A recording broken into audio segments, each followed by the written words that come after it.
বন্ধুরা, Excel VB এর মধ্যে আজকে আমরা একটা মিনি ক্যালকুলেটর তৈরি করে দেখাবো।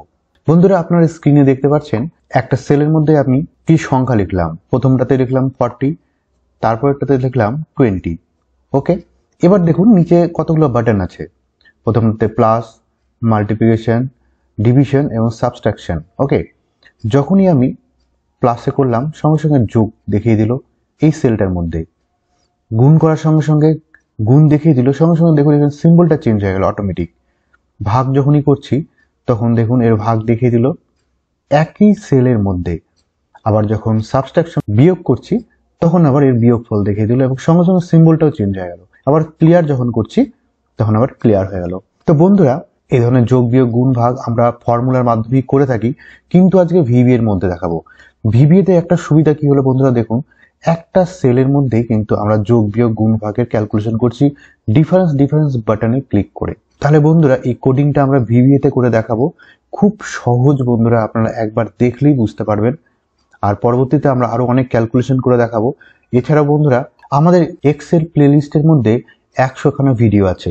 আমরা 0 লেভেল থেকে অ্যাডভান্স লেভেল পর্যন্ত অনেকগুলো ভিডিও এখানে প্লেলিস্টের মধ্যে দেওয়া আছে।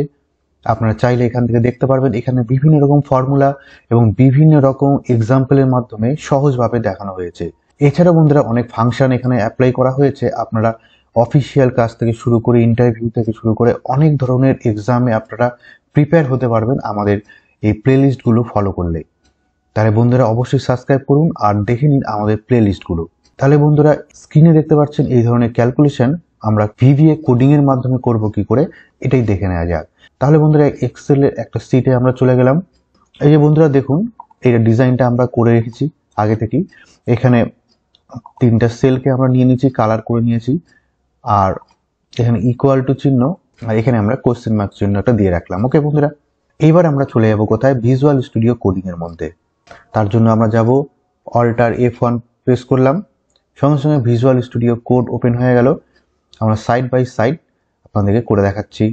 এবার দেখুন বন্ধুরা, ডান দিকে ভিজুয়াল স্টুডিও কোড ওপেন করলাম আর বাঁ দিকে এক্সেল ওপেন করা আছে। ওকে বন্ধুরা, এবার বন্ধুরা আমরা কোডিংটা লিখবো কোথায় আপনারা জানেন ভালো করেই। আমরা ইনসার্টে যাব, সেখান থেকে মডিউল। ওকে, এই মডিউলে আমরা কোডিংটা লিখবো। তাহলে সবার আগে বন্ধুরা একটা ম্যাক্রো নিয়ে নিই। প্রথমে সবার আগে একটা অ্যাডিশন করে আপনাদেরকে দেখাই। তাহলে সবার আগে একটা ম্যাক্রো নিলাম, তার জন্য sub adding first bracket open close enter. তাহলে এর মধ্যে সবার আগে কি করব, ভেরিয়েবল ডিক্লেয়ার করব। তাহলে ভেরিয়েবলের জন্য ডাইমেনশনাল মানে ডিম, এ, বি এবং এস। আপনি ইচ্ছা মতন ভেরিয়েবল নিতে পারেন।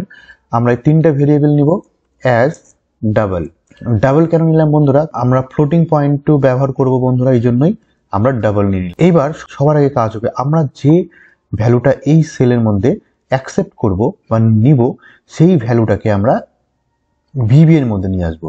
মানে ভিবি এর এ বলে যে ভেরিয়েবল ডিক্লেয়ার করেছি তার মধ্যে স্টোর করব। ওকে বন্ধুরা, তাহলে যেখানে স্টোর করব মানে যার মধ্যে স্টোর করব সেটা সবসময় বাঁ দিকে থাকবে। তাহলে এ, এবার অ্যাসাইনমেন্ট অপারেটর দিব একটা ইকুয়াল টু। ঠিক আছে, এটা হচ্ছে অ্যাসাইনমেন্ট অপারেটর।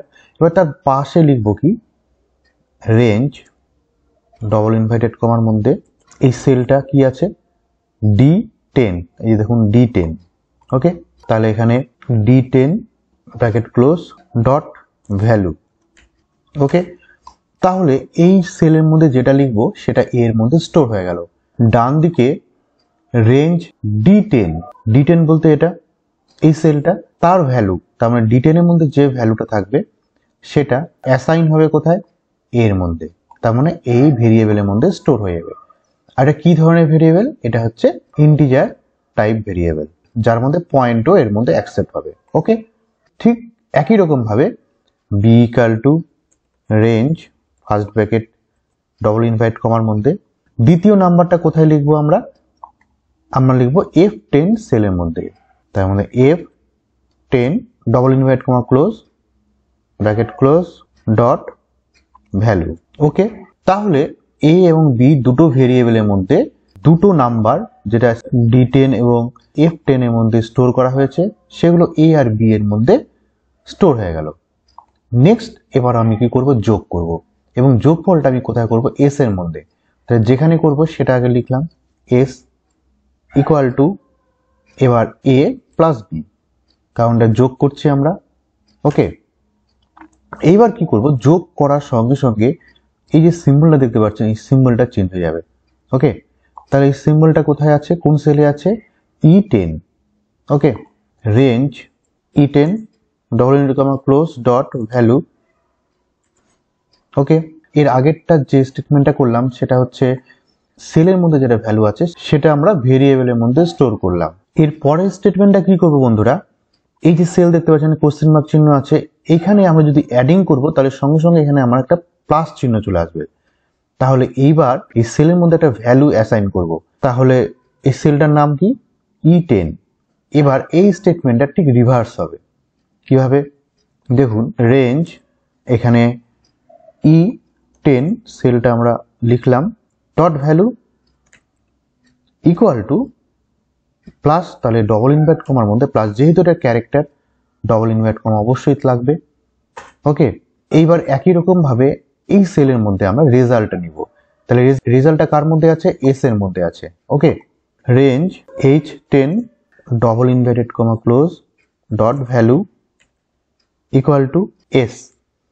এস এর মধ্যে স্টোর করা আছে, এস ভেরিয়েবলের মধ্যে, তাহলে এস ভেরিয়েবলের মধ্যে যেটা স্টোর করা আছে সেটা অ্যাসাইন করলাম কোথায়, এই সেলের মধ্যে। ওকে, মনে রাখবেন ডান দিক থেকে ভ্যালু বাঁ দিকে স্টোর হয়, ইকুয়াল টু চিহ্ন বা অ্যাসাইনমেন্ট অপারেটরের ডান দিক থেকে বাঁ দিকে স্টোর হয়, এটা মাথায় রাখবেন। তাহলে হয়ে গেল। এইটাকে আমি এবার রান করি, এখান থেকে একবার রান করে আপনাকে দেখাই। তাহলে এখানে আমি 10 নিলাম, এখানে 20 নিলাম।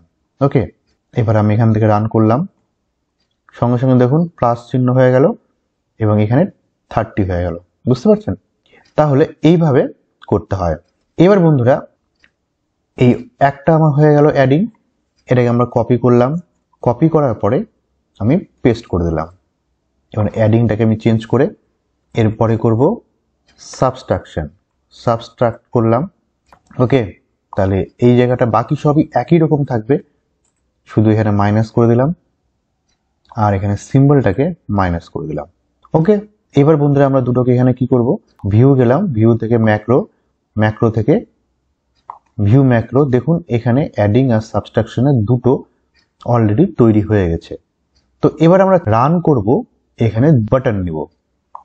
তাহলে এখানে প্রথম বাটন আমরা কোথা থেকে নিব, ইনসার্ট থেকে সেভ, সেভ থেকে গিয়ে দেখুন এই বাটন সেভটা আছে, এখানে আমি ক্লিক করলাম, করার পরে এখানে একটা ড্র করলাম।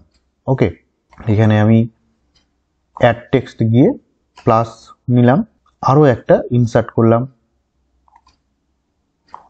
এটা মাইনাসের জন্য, এখানেও অ্যাড টেক্সট গিয়ে মাইনাস দিয়ে নিলাম। ওকে, এবার দেখুন এর মধ্যে রাইট ক্লিক করলাম, করার পরে অ্যাসাইন ম্যাক্রো, অ্যাসাইন ম্যাক্রো থেকে অ্যাড ম্যাক্রোটাকে সিলেক্ট করলাম, ওকে করলাম। তাহলে এই যে বাটনটা হলো বা এই শেপটা, এই শেপের মধ্যে অ্যাসাইন হয়ে গেল কি, অ্যাডিং ম্যাক্রোটা। ওকে, আবার রাইট ক্লিক করলাম, একই রকম ভাবে বন্ধুরা একটা করলেই বাকিটা এমনি দেখেই পারবেন। ওকে, এবার বন্ধুরা দেখুন এখানে আমি 90 করলাম, প্লাসে ক্লিক করলাম, অটোমেটিক হয়ে গেল, মাইনাসে যখন ক্লিক করলাম দেখুন মাইনাস হয়ে গেল, আর এখানে সিম্বলটাও চেঞ্জ হয়ে গেল। তাহলে পরেরগুলো আমরা তাড়াতাড়ি করে নিই। সাবস্ট্রাকশন, এটাকে আমি এই ম্যাক্রোর নামটাকে আমি চেঞ্জ করে দিয়ে মাল্টিপ্লাই করলাম, এখানে আমি গুণ করে দিলাম, আর এখানে সিম্বল, যেটা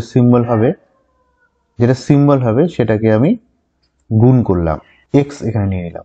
ডিভিশনে গিয়ে আমি এই জায়গাটা ভাগ করে দিলাম, আর এখান থেকে সিম্বল আমি বাই করে দিলাম। ওকে, এখানে বন্ধুরা জাস্ট শুধু একটা করলেই বাকিটা প্রায় একই রকম। ওকে, তাহলে আমি এইভাবে চারটা ম্যাক্রো আমরা করে নিলাম, আর একই রকম ভাবে চারটা বাটন আমরা ক্রিয়েট করে নিই। এখান থেকে অ্যাড টেক্সট করলাম, মাল্টিপ্লিকেশন, এখান থেকে অ্যাড টেক্সট করে ডিভিশন, এইভাবে বন্ধুরা চারটাকে আমরা আগে সিলেক্ট করে নিই। সিলেক্ট করে নেওয়ার পরে এবার একটু ফরম্যাটে যাই, ফরম্যাট থেকে আমরা একটা শেপ নিয়ে নিই। তাহলে বন্ধুরা এই শেপটাকে আমরা নিয়ে নিলাম। ওকে, একটু লেখার ফন্টটাকে একটু বাড়িয়ে দিই। এবার মাল্টিপ্লিকেশনটাকে আমরা অ্যাসাইন করে দিই, ম্যাক্রো অ্যাসাইন করা হয়নি, এখান থেকে মাল্টিপ্লিকেশন করলাম, ডিভিশনটাকে রাইট ক্লিক করে এর অ্যাসাইন করে দিলাম ডিভিশন। ওকে, তাহলে আমার সব কমপ্লিট। এবার বন্ধুরা একবার করে দেখিনি সবগুলোই, এখানে আমরা দিলাম 12 আর এখানে দিলাম 4। ওকে, সবার আগে প্লাস করলাম, ওকে দেখুন, মাইনাস করলাম, ইনটু করলাম, ভাগ করলাম, ওকে চলে এসছে। এইবার বন্ধুরা আরো একটা বাটন নিই, এই বাটনটার নাম দিই ক্লিয়ার। ক্লিয়ার বাটনের কাজ কি হবে বন্ধুরা? ক্লিয়ার বাটনের কাজ হবে, আমি যখন ক্লিয়ার বাটনে ক্লিক করব তখন সব সেলগুলোতে কোনো ভ্যালু থাকলে সেগুলো ক্লিয়ার হয়ে যাবে। ওকে, তার মানে কোনো ভ্যালু থাকবে না। তাহলে কি করে করব? তাহলে আরো একটা ম্যাক্রো সেট করে নিই। তাহলে এখানে সাব ক্লিয়ার বলে একটা ম্যাক্রো সেট করলাম। ওকে, ক্লিয়ার ম্যাক্রো সেট করার পরে এবার জাস্ট এখানে কোথায় করব?